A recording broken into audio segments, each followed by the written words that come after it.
चलो बेटा, हमारे पास सवाल क्या कहता है, अगला 10वां सवाल कहता है एक छतरी, छतरी का मतलब छाता, पानी में पानी गिरता तब लेके जाता अपन, 8 ताने हैं। ताने का मतलब समझते क्या, अंदर के वो तार लगे रहते नहीं, वो उसको क्या बोलेंगे, ताने। जो ताने मतलब ये नहीं कि कोई बोल रहा है वो वाले ताने नहीं, ठीक। 8 ताने, वो जो कपड़े को तान के रखता है उसको, ठीक।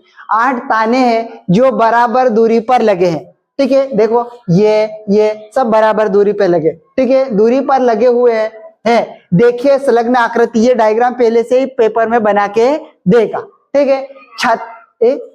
डायग्राम ये बना के देगा पेपर में।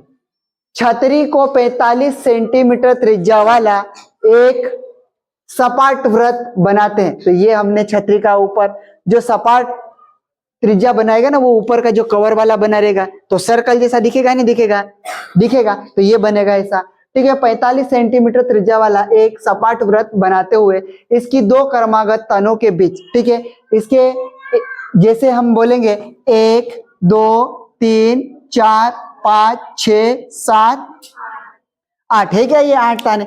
तो अपने को इसमें से कोई सा एक लेना है, ठीक है। एक का क्या करना है, अपने को क्षेत्रफल निकालना है। कितने का निकालना है, एक का। तो ये बोल रहा है कि क्रमागत तानों के दो क्रमागत तानों के बीच, तो ये एक और ये 2, मतलब 2 ही ताने होंगे। चाहे किसी का भी निकालो लेकिन एक का निकलेगा। कितने का निकलेगा, एक। और ताने कितने होंगे, 2, मतलब 2 तार होंगे ना, 2 तार। जैसे ये 2 उंगली है, मतलब एक तान ये और एक तान ये, मतलब एक तार ये और एक तार ये। तो इसके बीच का क्या निकालना अपने को, क्षेत्रफल। क्या निकालना है, क्षेत्रफल, ठीक है। तो ये बहुत आसानी से अपन निकाल लेंगे। यहाँ पे थोड़ा सा लिख लेते हैं, अगर लिखना चाहे तो अपन 8। हम लोग क्या करेंगे आगे, यहाँ पे 8 ताने वृत्त को 8 बराबर त्रिज्या खंडों के में विभक्त करते हैं। तो हम लोग ऐसे ही त्रिज्या खंड भी निकाल रहे थे। एक सर्कल था, सर्कल में से एक टुकड़ा बाहर निकाल रहे थे, और ये एक टुकड़े को अपन क्या बोल रहे थे, त्रिज्या खंड बोल रहे थे। क्या बोल रहे थे, त्रिज्या खंड। लेकिन अभी कितने हैं, 8 है। कितना है, 8। उसमें से अपने को एक का निकालना है। लेकिन सर यहाँ तो उस टाइम पे हम लोग त्रिज्या खंड का सूत्र क्षेत्रफल निकाल रहे, तब तो थीटा दिया हुआ रहता था। अभी थीटा दिया क्या, मतलब कोण दिया क्या, नहीं। तो त्रिज्या खंड का सूत्र लगेगा क्या, नहीं। तो कौन सा लगेगा, वृत्त का लगेगा। किसका लगेगा, वृत्त का। तो यहाँ पे लिख देंगे, तो यहाँ लिखेंगे वृत्त का क्षेत्रफल ए बराबर कितना होगा, पाई आर की घात कितने हो गए, 2। लेकिन इसमें से अपने को एक निकालना है। ये पूरा गोला कितना है, छतरी कितनी है, 1। तो यहाँ पे अपन क्या लिख दिया, 1 बटे में। इतने में से कितना निकालना है अपने को, 1 निकालना, तो 1 निकाल लिया। टोटल कितने हैं, 8। तो बटे में कितना लिख देंगे, 8, ठीक है। तो यहाँ पे हमारे पास ये आ गया प्रत्येक तानों या फिर 2 तानों के बीच का क्षेत्रफल। यहाँ पे लिख देंगे आप ऐसे करके, 2 तानों के बीच का क्षेत्रफल, ठीक है। ये सूत्र बन गया, वृत्त को बना दिया। आप इसमें क्या रख देंगे अपन, मान, ठीक है। मान रखेंगे तो ये बनेगा a बराबर 1 बटे कितना लिखेंगे, 8। पाई का मान कितना लेना चाहिए अपने को, अभी कुछ दिया नहीं है, इसलिए यहाँ पे कितना लिखेंगे, 22 बटे 7। और r का मान, तो r का मान तो त्रिज्या दिया हुआ ही है, ठीक है। त्रिज्या r बराबर कितना दे रखा है, 45 सेंटीमीटर, और पाई का मान ले लेंगे 22 बटे 7, ठीक है। तो r का मान यहाँ रख देंगे 45 सेंटीमीटर, की मीटर दे रखा, सेंटीमीटर। पूरे की घात कितनी ले लेंगे, 2। आप यहां से अपन इसको कितनी बार लिख लेंगे, 2 बार, क्योंकि कटने जैसा है क्या, नहीं कट रहा। तो यहाँ पे लिख देंगे a बराबर 1 बटे 8 गुणित 22 बटे 7 गुणित, इसको कितनी बार लिख देंगे, 2 बार, 45 सेंटीमीटर गुणित 45 सेंटीमीटर होगा इतना, ठीक। यहां से कौन कट जाएगा, ये काटो इसको, 2 चौक 2 एकाम 2 एकाम।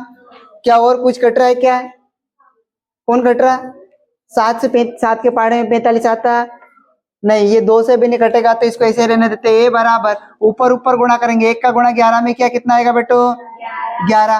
45 गुणित 45 सेंटीमीटर में सेंटीमीटर का गुणा करेंगे, सेंटीमीटर की घात बटे में 7 का गुणा 4 में कर देंगे, कितना हो जाएगा ये 7 चौक 28 होगा। अब हम लोग क्या करते हैं, इसको कैसे डायरेक्ट करेंगे, जैसे 45 को 2 बार लिखा तो मैं यहाँ 45 को 1 बार लिख के उसका वर्ग कर दूं क्या, ठीक है। डायरेक्ट गुणा कैसे करते हैं वो वाला। आप ये पीछे कितना लिखा हुआ है 5, 5 का वर्ग कितना होता, 25। तो यहाँ पे मैं कितना लिख दूंगा 25। ये आगे कितना दिख रहा है 4 का गुणा, सॉरी 4 में 1 जोड़ेंगे तो कितना आएगा 5, 5 का गुणा इस 4 में करो, 5 चौक 20। एक तरीका ये होता है जब इकाई अंक क्या होना चाहिए 5, कितना होना चाहिए 5, या तो फिर 5 का वर्ग कितना होता 25 का, हासिल कितनी आएगी 2, 4 का गुणा 5 में किया 4 पंजे 20 का गुणा 2 में किया कितना होगा 40, 40 और 2 42 का 2 हासिल कितने आएगी 4 का वर्ग कितना होता है 16, 16 और 4 कितना होता है 20। ऐसे भी हम लोग कर सकते हैं, ठीक है। तो ये बराबर हो जाएगा 11 गुणित 20 25 बटे में कितना लिखेंगे 28 सेंटीमीटर, ठीक है। अब हमको इसमें कितने का गुणा कर देना है 11 का, कितने का गुणा करना है, अब 11 का पहाड़ा तो अपने को आना चाहिए,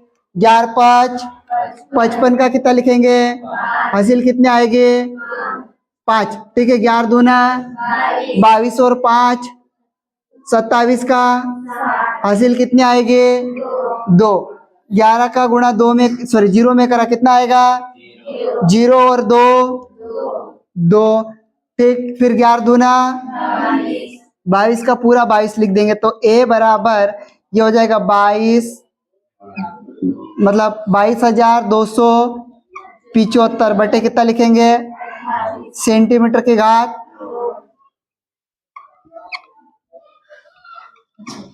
थोड़ा सा लिखने में उल्टा उल्टा हो गया था, ये सही से लिख लेना, ठीक है। त्रिज्या r बराबर 45 सेंटीमीटर, पाई का मान 22/7।